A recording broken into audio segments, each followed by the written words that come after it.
Assalamualaikum warahmatullahi wabarakatuh. Shalom, namo buddhaya, salam sejahtera bagi kita semua dan salam harmoni. Perkenalkan, nama saya Niputu Gita Suci Maharani dengan NIM 2311011005 yang di sini saya akan mempraktekkan konseling kognitif dengan setting layanan bimbingan kelompok. Selamat pagi anak-anak. Pagi. Baik, bagaimana kabarnya hari ini? Baik. Baik, sesuai dengan sebelum-sebelumnya, untuk yang bertugas memimpin doa dipersilakan. Saya Ibu. Baik, doa akan saya pimpin. Marilah kita mulai dengan mengatur nafas, menarik nafas dalam-dalam, dan memusatkan hati serta pikiran kita pada saat ini. Ya Tuhan yang Maha Esa, kami bersyukur atas kesempatan yang Kau berikan kepada kami untuk berkumpul hari ini dalam suasana belajar dan berbagi ilmu. Terima kasih atas nikmat kesehatan, akal, dan semangat yang Kau limpahkan, sehingga kami dapat hadir di sini dengan penuh harapan. Kami mohon, berikanlah kami ketenangan hati dan kejernihan pikiran, agar kami dapat menerima ilmu dengan baik dan mengaplikasikannya dalam kehidupan. Bimbinglah kami agar selalu rendah hati dalam belajar, sabar dalam menghadapi kesulitan, dan gigih dalam mengejar cita-cita. Ya Tuhan, dalam perjalanan hidup kami, terkadang kami merasa lelah, jenuh, dan ragu. Kami mohon kekuatan dan semangat baru agar kami dapat bangkit dan terus berusaha tanpa putus asa. Ajarkan kami untuk selalu bersyukur, menghargai proses, dan melihat setiap tantangan sebagai kesempatan untuk tumbuh dan belajar. Kami juga berdoa agar Engkau menjaga kami dari segala hal yang dapat menghalangi kemajuan kami, baik dari dalam diri maupun lingkungan sekitar. Lindungilah kami dari rasa iri, dengki, dan kebencian, serta tanamkanlah sikap saling menghormati dan tolong-menolong di antara kami.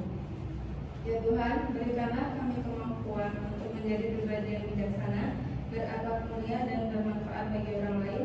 Bantulah kami untuk selalu menjaga persatuan dan kerukunan, serta membangun lingkungan belajar yang aman, nyaman, dan penuh kasih sayang. Kami juga berdoa untuk guru-guru dan semua orang yang membimbing kami. Semoga Engkau memberkati mereka dengan kesehatan, kesabaran, dan kebijaksanaan dalam mendidik dan membimbing kami. Ya Tuhan, semoga setiap langkah kami hari ini dapat menjadi bagian dari perjalanan menuju masa depan yang lebih baik. Berikanlah kami kemampuan untuk memanfaatkan waktu dengan sebaik-baiknya, dan semoga ilmu yang kami peroleh menjadi cahaya yang menerangi jalan kami. Kami serahkan segala harapan dan doa ini kepadamu dengan penuh keyakinan dan keikhlasan. Amin. Doa dapat diakhiri.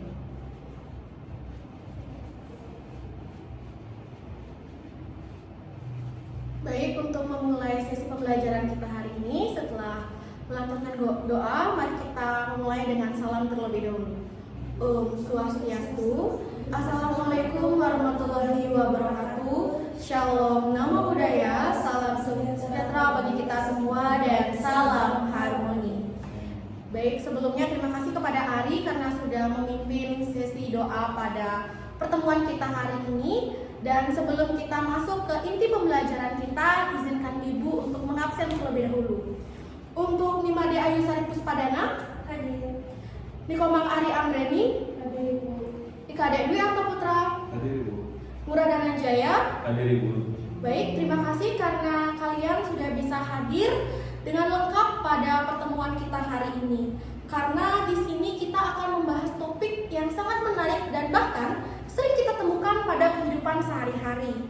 Nah, jadi sebelum itu izinkan Ibu untuk bertanya kepada kalian bagaimana keadaannya atau perasaannya hari ini. Apakah sedang dalam suasana yang sedih, senang, ataupun sedang cemas karena sekarang kan kalian tengah memasuki ulangan tengah semester. Jadi apa yang kalian rasakan saat ini sebelum kita memulai sesi pembelajaran kita? Mungkin dari Ayu Sari bisa mengungkapkan. Baik, terima kasih atas waktunya Ibu. Kalau akhir-akhir ini kan sudah mulai memasuki minggu UAS, jadi saya sedikit merasa takut dan cemas akan UAS yang diberikan oleh dosen. Baik, terima kasih Ayu Sari sudah mau berpendapat. Dan Ibu harap di pertemuan kita yang selanjutnya lebih banyak lagi yang berani untuk mengungkapkan argumen dan pendapatnya. Nah, jadi di sini kita akan membahas topik yang sangat serius, bahkan yang tahu apa topik kita hari ini? Tidak, Ibu. Baik, jadi topik kita hari ini adalah bullying, yang dimana bullying itu sering dan sangat sering kita temukan pada lingkungan sekitar kita. Apakah benar seperti itu? Benar, Ibu. Baik, jadi di sini kita akan membahas bullying yang lebih intens lagi, yaitu bullying verbal. Yang dimana sebelum kita membahas lebih jauh, mari kita cari tahu dan mari kita pahami terlebih dahulu apa yang dimaksud dengan bullying verbal. Jadi dari adik-adik sekalian, apakah ada yang mengetahui, apakah ada yang pernah mendengar tentang bullying verbal? Dan mungkin agar kita di sini sama-sama terbuka, Ibu ingin menanyakan kepada kalian satu persatu dan mengungkapkan pendapat kalian terkait apa yang dimaksud dengan bullying verbal. Jadi bisa dimulai dari Ari terlebih dahulu. Baik, terima kasih atas kesempatannya. Dari pengalaman saya, bully verbal itu merupakan bully yang dilakukan melalui kata-kata atau ucapan. Baik, terima kasih Ari atas jawabannya. Kita keep jawaban Ari terlebih dahulu. Dilanjutkan oleh Ayu Sari. Baik, terima kasih atas waktunya Ibu. Sama seperti Ari, mungkin saya sedikit menambahkan yang dimana melalui kata-kata itu berupa penggunaan bahasa yang kasar, merendahkan, menghina, atau mengintimidasi seseorang. Baik, kita keep juga jawaban dari Ayu Sari. Dilanjutkan oleh Murah Dananjaya. Oke, baik, terima kasih kesempatannya Ibu. Jadi pendapat saya juga sama seperti teman-teman tadi. Bullying verbal itu simpelnya adalah melalui ucapan, yang padahal walaupun hanya melalui ucapan tidak ada tindakan fisik, tapi efeknya kepada mental dari lawan kita itu juga sangat berpengaruh. Mungkin itu dari saya. Baik, terima kasih jawabannya Murah Dananjaya. Dan dilanjutkan oleh Kadek Dwi Arta Putra. Kalau dari saya sendiri itu masih sama seperti teman-teman yang lain, itu perundungan yang memang melalui kata-kata maupun lewat media seperti itu. Baik, Ibu sangat bangga dan Ibu sangat senang atas pendapat dari kalian semua. Dan semua sudah benar. Jadi apa yang kalian ungkapkan itu memang benar. Bullying verbal itu adalah bentuk perundungan atau penindasan terhadap orang lain dengan menggunakan kata-kata yang menyakitkan, merendahkan, bahkan juga dapat mengancam bagi korbannya. Kemudian kata-kata tersebut biasanya ditunjukkan untuk menghina fisik seseorang, kemudian juga cara berbicara, kemudian bisa saja itu digunakan untuk membuli cara berpakaian sang korban tersebut, atau bahkan bisa juga membuli karena latar belakangnya seperti agama, ras, atau bahkan latar belakang keluarganya. Nah, jadi di sini bullying verbal itu bisa berupa mengejek atau memberi julukan negatif, seperti misalnya ada korban yang dikatakan, kamu gendut. Nah, itu termasuk bullying verbal. Kemudian juga kata-kata bodoh, kampungan, itu juga termasuk ke dalam bullying verbal. Kemudian di sini juga menyindir dan merendahkan secara terus-menerus, itu juga termasuk ke dalam bullying verbal, karena di situ korban akan merasa direndahkan. Bahkan sang korban itu nantinya akan tidak percaya diri pada saat sang pelaku itu mengungkapkan kata-kata seperti itu. Kemudian juga berbicara dengan nada kasar, itu jatuhnya itu menghina. Kemudian itu juga sudah termasuk ke bullying verbal atau perundungan verbal. Nah, jadi di sini mungkin kata-kata ini terasa candaan bagi kita, atau bahkan tanpa kita sadari kita pernah melakukan hal tersebut. Nah, jadi di sini gunanya pada sesi pembelajaran hari ini kita mengidentifikasi apakah kita pernah melakukan hal tersebut dan apa dampaknya bagi korban dan bagaimana cara kita menangani situasi tersebut. Jadi di sini juga bullying verbal sering terjadi antara siswa dan sering dianggap tidak berbahaya karena seorang pelaku yang menggunakan bullying verbal atau melantunkan perundungan verbal ini merasa bahwa fine-fine saja selagi korban tidak merasa kesakitan. Karena sang pelaku itu merasa, saya tidak memukul, saya hanya mengungkapkan kata-kata. Nah, jadi di situ merasa bahwa itu tidak berbahaya bagi sang korban. Padahal faktanya di sini sangat berpengaruh bagi korban, yang dimana itu dapat menimbulkan luka batin bagi korban, atau bahkan hal paling fatal itu sang korban bisa saja depresi atau bahkan tidak memiliki keinginan untuk hidup di dunia. Banyak yang kita lihat kasus-kasus terbaru dan mungkin yang lagi booming saat ini, kasus bunuh diri. Nah, itu juga salah satu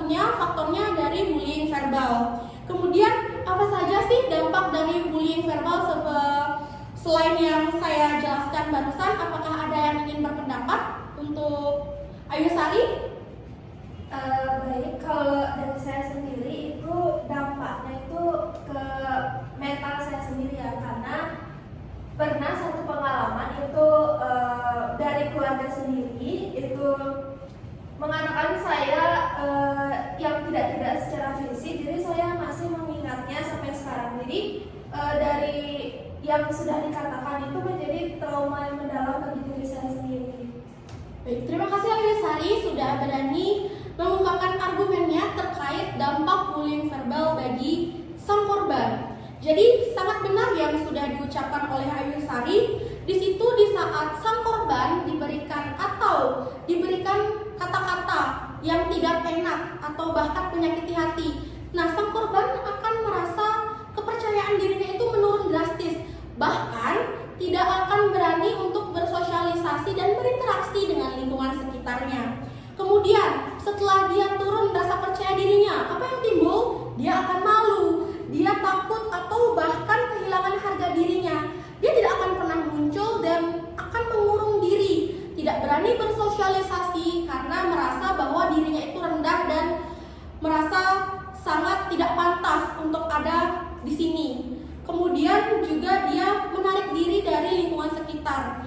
Mungkin saja bisa dianggap sebagai orang yang introvert. Kenapa? Karena dia tidak mau berbaur dengan lingkungan sekitarnya. Kemudian dia menjadi pasif, yang dimana dia akan takut berbicara, kemudian bahkan takut juga masuk ke sekolah. Misalnya ada siswa yang seperti itu. Nah, dia itu akan takut masuk sekolah karena dia takut dibully lagi, takut dirundung lagi, takut diberikan kata-kata yang tidak enak lagi. Dan di sini juga seperti yang saya jelaskan sebelumnya, dalam beberapa kasus korban akan mengalami stres dan bahkan dia akan merasa depresi atau bahkan kehilangan semangat hidup untuk ada di dunia ini. Jadi sebelum kita lanjut ke materi inti kita, saya ingin kalian menjawab dengan jujur dalam hati. Apakah saya pernah mengejek orang lain? Even dengan teman dekat pun, apakah kalian pernah? Dan apa saya pernah ikut tertawa saat teman saya diejek? Kemudian, apakah saya pernah merasa bangga saat orang lain menangis karena kata-kata saya? Nah, jadi silakan kalian merenungkan diri terlebih dahulu apakah kalian pernah melakukan hal tersebut, dan jikalau di sini ada yang berani untuk mengungkapkan kalau pernah melakukan hal tersebut, tidak apa-apa karena sesi kali ini sangat terjaga kerahasiaannya. Karena dalam bimbingan konseling ada yang namanya asas kerahasiaan. Jadi apapun argumen kalian, apapun yang ingin kalian utarakan akan terjaga di sini kerahasiaannya. Jadi kita di sini tidak mencari siapa yang salah, tapi di sini kita belajar untuk menyadari bahwa kata-kata yang kita ucapkan itu akan menjadi senjata untuk orang lain dan dapat melukai orang lain walaupun tidak melukai secara fisik. Jadi apakah di sini ada yang ingin jujur dan berani berpendapat terkait pertanyaan saya barusan? Baik, Ari, dipersilakan. Baik, sebelumnya terima kasih atas kesempatannya. Mungkin secara nggak langsung aja, saya kan di keluarga berempat, saya punya adik paling kecil. Nah, dia tuh kulitnya emang agak lebih hitam lah dari kita semua. Jadi kayak saya kadang manggil dia kayak badam gitu. Jadi mungkin itu termasuk bully verbal juga ya. Cuman kebetulan hari saya juga menyadari bahwa memang kulit dia itu lebih gelap dari saudaranya yang lain gitu. Jadi mungkin dalam hatinya itu kayak terbesit, kenapa aku dibilang kayak gitu, padahal kayak sama persaudaraan gitu. Itu sih Bu. Baik, terima kasih Ari karena sudah mengungkapkan pendapatnya dengan jujur, dan itu merupakan suatu kebanggaan pada diri Ari karena Ari sudah berani untuk mengungkapkan apa yang Ari rasa itu salah untuk diri Ari. Nah, jadi di sini seperti yang saya katakan sebelumnya, kita tidak mencari di sini siapa yang benar, siapa yang salah. Tapi bagaimana kita hari ini dapat mengubah pikiran-pikiran dan perilaku-perilaku kita yang seperti itu ke arah yang lebih positif lagi. Jadi di sini Ibu ingin kalian memahami bahwa seseorang mengejek orang lain itu biasanya pikiran-pikiran yang muncul muncul itu di kepalanya seperti yang dicontohkan tadi. Kalau bisa bikin orang ketawa, pasti kita disukai. Kemudian teman yang beda itu aneh, wajar kalau diejek. Itulah pikiran-pikiran yang negatif yang muncul sebelum kita melakukan ejekan tersebut. Nah, jadi pikiran-pikiran tersebut itu biasanya akan muncul secara otomatis. Kita merasa bahwa itu hal biasa. Tapi, tahukah kalian bahwa apa yang kita rasa itu biasa ternyata benar-benar berpengaruh pada korban. Pikiran-pikiran irasional kita yang kita pikirkan dan kita lantunkan kepada korban itu sangat melukai korban. Jadi di sini kita akan belajar bagaimana kita menangani hal tersebut dengan teknik-teknik yang ada dalam teori kognitif. Baik, untuk mengatasi atau bagaimana cara kita menghadapi situasi perundungan verbal atau bullying verbal kita yang sudah Ibu sempat jelaskan di awal, mari kita hadirkan di sini suatu teknik yang dapat membantu kita menghadapi situasi tersebut. Nah, di sini kita tidak akan mencari yang mana benar, yang mana salah, tapi bagaimana cara kita untuk mengulang dan melihat dari sudut pandang lain terkait apa yang kita pikirkan dalam hal negatif atau ke arah yang negatif itu dapat kita lebih lihat atau dapat kita lihat dari sudut pandang lain yang lebih positif. Nah, jadi teknik yang dapat kita gunakan untuk menangani situasi tersebut yaitu teknik reframing. Apakah dari adik-adik sekalian sudah ada yang pernah mendengar ataupun mengetahui terkait teknik reframing ini? Belum, Ibu. Baik, jika belum, izinkan Ibu untuk menjelaskan sedikit terkait pengertian dari reframing.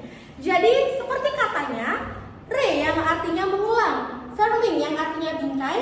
Jadi di situ ada pengertian seperti membingkai ulang. Jadi bagaimana kita melihat dari sudut pandang yang lebih positif terhadap pikiran-pikiran negatif yang muncul. Nah, misalnya contoh yang pertama, ada siswa yang cuek, pasti dia sombong. Itu adalah suatu pikiran negatif yang muncul secara spontan. Kemudian jika kita hadirkan teknik reframing ini hadir, apa yang kita lihat dan bagaimana pikiran kita setelah kita hadirkan teknik reframing? Jadi setelah kita hadirkan teknik reframing, jadi pikiran yang muncul itu tidak lagi negatif, menjadi ke arah yang lebih positif, seperti mungkin saja dia itu introvert dan lebih nyaman diam. Jadi bukan berarti dia tidak peduli. Jadi seperti itu contohnya, kita harus dapat melihat dari sudut pandang lain. Ketika kita mulai memikirkan hal-hal negatif, munculkanlah teknik reframing ini hadir di sini. Karena dengan kita memunculkan teknik reframing ini, kita akan mengurangi konflik yang terjadi di lingkungan sekitar. Jadi di sini kita bisa lebih harmonis, bisa lebih tentram, berteman atau bahkan berinteraksi dengan lingkungan sekitar. Jadi untuk mengetahui apakah kalian sudah memahami mengenai teknik reframing ini, Ibu ingin mendengar penjelasan kalian atau argumen kalian saat pikiran negatif muncul, contoh pikiran negatif yang pernah kalian pikirkan itu muncul, dan kalian ganti ke arah yang lebih positif melalui teknik reframing ini bagaimana? Bisa dimulai dari Ayu Sari. Baik, terima kasih atas waktunya Ibu. Jadi di saat awal semester itu kita kan lagi gencar-gencarnya luring kuliah. Nah, itu ada salah satu teman saya itu yang selalu duduk sendiri di pojok. Itu dia tuh sama sekali nggak mau bergaul, sama sekali nggak mau ngomong sama kita. Jadi di saat saya melihat teman saya kayak gitu, setiap perkuliahan offline itu, saya mikirnya kok dia sombong banget ya, nggak mau beradaptasi sama kita, nggak mau ngomong sama yang lain, sama sekali tuh nggak mau ngomong gitu. Kalau diajak ngomong tuh paling gimana ya, balasnya itu singkat-singkat. Jadi saya mikir kok sombong banget sih, kayak cuek banget orangnya gitu. Tapi setelah saya mendengar penjelasan dari Ibu mengenai teknik reframing tadi itu, saya bisa merubah atau membingkai ulang pikiran saya itu menjadi yang lebih positif. Jadi setelah saya mengetahui pengertian dari teknik reframing dan menerapkan dari teknik reframing itu, saya saat melihat temannya itu, saya berpikiran, oh mungkin dia memang orangnya termasuk susah beradaptasi dengan lingkungan baru. Jadi saya tidak lagi berpikiran negatif, tapi saya berusaha untuk mengajak dia untuk berinteraksi dengan kita, lalu mengajak dia pelan-pelan ngomong sama semuanya, terbuka, sehingga saya itu merasa nyaman dan juga dia merasa nyaman dan tidak perlu takut lagi untuk ngomong atau bersosialisasi dengan teman-teman sekelas. Baik, berikan tepuk tangan untuk Ayu Sari karena sudah berhasil menerapkan teknik reframing hadir di sekitar Ayu Sari dan mengubah pikiran negatif itu menjadi ke arah yang lebih positif. Jadi apakah teman-teman sekalian atau adik-adik sekalian itu sudah dapat memahami terkait pengertian serta cara menerapkan teknik reframing itu hadir untuk mengenangani kasus-kasus seperti contohnya itu bullying verbal atau bahkan permasalahan-permasalahan lain yang sering kita temukan di lingkungan sekitar. Silakan Bu. Baik, terima kasih karena kalian semua ini sudah dapat mendengarkan dan dapat mencerna apa yang saya ungkapkan dan dapat mengimplementasikan dan mempraktikkan langsung terkait teknik reframing ini. Jadi di sini Ibu ingin kalian mengetahui bahwa bullying verbal itu bukan hanya soal ucapan, tapi juga soal pola pikir kita. Yang dimana pikiran negatif itu bisa diubah menjadi pola pikir yang lebih empatik, yang lebih positif, yang lebih rasional. Jadi setiap dari kita menciptakan suasana sosial yang lebih aman dengan cara memilih pandangan atau kata-kata yang akan kita lantunkan terhadap orang lain. Jadi kita pikirkan terlebih dahulu, apakah kata-kata yang akan saya ucapkan ini akan menyakiti orang lain atau tidak. Itu bisa dicoba juga untuk mengurangi perundungan verbal atau bahkan konflik-konflik yang terjadi di lingkungan sekitar kita yang sering kita temui. Jadi apakah adik-adik semua dapat diakhiri pembelajaran kita hari ini? Dapat Ibu. Apakah siap untuk mengikuti pembelajaran selanjutnya? Siap Ibu. Baik, terima kasih atas apresiasi dan atas semangat kalian di hari ini. Semoga kalian dapat menerapkan langsung terkait teknik reframing ini di lingkungan sekitar kalian. Untuk mengakhiri sesi pembelajaran kita hari ini, mari kita akhiri dengan doa dan salam penutup yang akan diwakili langsung oleh Ari Anggreni. Baik, untuk itu doa akan saya pimpin. Marilah kita hening sejenak, menarik nafas dalam-dalam dan memisahkan hati serta pikiran kita. Mari kita tutup pertemuan hari ini dengan mengucapkan rasa syukur atas kesempatan belajar yang telah kita jalani bersama. Semoga suasana belajar dan bekerja kita selalu dipenuhi rasa hormat dan pengertian. Doa dapat diakhiri. Untuk itu pertemuan hari ini saya tutup dengan salam. Om Santi Santi Santi Om. Wassalamualaikum warahmatullahi wabarakatuh.